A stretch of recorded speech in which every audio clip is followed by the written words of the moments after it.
তো সেইখানে আপনারা রাত্রে থাকার ব্যবস্থা হলো প্রথম দিকে। তো ওখানে 2 দিন পরেই ওই বিকেলবেলা ওই স্টোরের সামনে একটা জায়গা ছিল, ওখানে আমরা চেয়ার নিয়ে বসতাম, গল্প করতাম। আমার সব ওখানে একটা গাড়ি আসছিল, অ্যাম্বাসেডার গাড়ি ভারতীয়, তার উপরে একটা আপনার ওই লাইট বসানো, সিকিউরিটি লাইট বসানো। গাড়ি থেকে নামলেন এক বয়স্ক ভদ্র, আপনার ধুতি পরা এবং আপনার সামনে আপনার একজন মাত্র ব্যক্তি, তার হাতে প্রায় সম্ভবত একটা গান নেন। আমি লক্ষ্য করে দেখলাম যে উনি ভদ্রলোক বিহারের চিফ মিনিস্টারকেও পরিচয় করেন।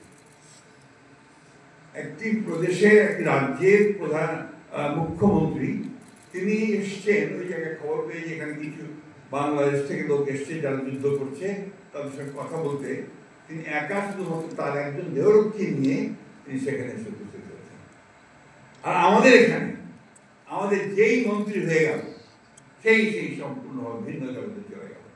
তার সেলিউট, তার বাঁশি, গাড়ির সামনে একটা গাড়ি, পেছনে আরেকটা গাড়ি। এই যে মানসিকতাটা তৈরি হয়, এই তৈরি মানসিকতাটা কিন্তু আমাকে ধীরে ধীরে ওই ডিক্টেটরের দিকে নিয়ে যায়। আমি কথাগুলো বাদ দিয়ে কথা বলতে বললে স্পিকার প্রাইম মিনিস্টার বললে কিন্তু যথেষ্ট হয়, তাই না? আমরা মনে হয় যে আমাদের নতুন ছেলেরা এই বিষয়টা চালু করবে, তাহলে একটা বিষয়ে আমাদের কালচারটাকে জায়গাতে পৌঁছতে সক্ষম হবে। সময় তো ভালো যাচ্ছে না, অনেকেই অনেক কথা বলছেন, অনেকেই মন খারাপ করছেন, ভালো রাখছেন।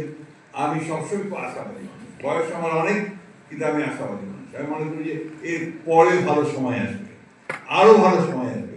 এবং আমাদের এই ছেলেরা যারা আজকে এত চমৎকার অনুষ্ঠান করছে, এত চমৎকার চিন্তা করছে, এত চমৎকার ভাবছে দেশ নিয়ে নিজেকে তৈরি করার জন্য, সেখানে নিঃসন্দেহে আমার ভবিষ্যৎ অত্যন্ত ভালো। আমি ভবিষ্যৎকে ব্রাইট দেখি, উজ্জ্বল। আমি শেষ করব, আমি যারা এটা আয়োজন করেছেন তাদেরকে আন্তরিকভাবে ধন্যবাদ, কৃতজ্ঞতা জানাতে চাই যে তারা একটা অত্যন্ত সুন্দর ভালো একটা কাজ করছেন, যে কাজগুলো আমাদের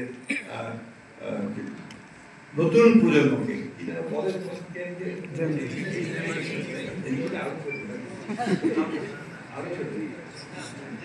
তো এই চেঞ্জের সঙ্গে আমাদের পরিচয় খুব কম। তো সেখানে ওই পরিচয়টা আর বাড়ানো দরকার। আরেকটা বড় একটা গ্যাপ আছে কিন্তু, যেটা হচ্ছে যে ঢাকাতে যে চিন্তা ভাবনা, আমার ঠাকুর গায়ের নার কোনো কিছু সেই চিন্তা ভাবনা না। এই যে দূরত্বটা, এই দূরত্বটা কিন্তু তা নাহলে আমরা যে একটা তৈরি করতে চাচ্ছি, একটা প্রজন্ম তৈরি করতে চাচ্ছি, একটা শক্তি তৈরি করতে চাচ্ছি, একটা আর্মি তৈরি করতে চাচ্ছি, যে আর্মি আমার বাংলাদেশকে বদলে দেবে, সেই জায়গাটা বুঝে আমরা আসতে পারবো না। আমি অনুরোধ করবো, আমি আয়োজকদেরকে আমি অত্যন্ত গর্বিত বোধ করছি যে আমি তাদের সঙ্গে ছিলাম অনেক আগে, ঢাকা কলেজ ছাত্র ছিলাম অনেক আগে, সেই বাংলাদেশ আগে 1963-65 সালের ছাত্র ছিলাম, আর শিক্ষক হয়েছিলাম 73-75 সালে ওই সময়টাতে। তো আমার মনে হয় এই কাজটা তারা আরো ভালো করে করতে পারবে। আমি আবার আন্তরিকভাবে তাদেরকে ধন্যবাদ, কৃতজ্ঞতা জানাই। যারা এসেছেন তাদের কথা শুনে আমার খুব ভালো লেগেছে। আমি আশা করব, বিশেষ করে প্রফেশনাল আছেন, কিন্তু মানের প্রফেশনাল, তারা ছেলেদেরকে বলেছেন যে কি কি করা দরকার, কিভাবে আর সামনের দিকে এগোনো যায়, বিষয়গুলো নিয়ে আমরা যদি সামনের দিকে যেতে পারি, নিশ্চয়ই আমরা করবো জয়। ধন্যবাদ।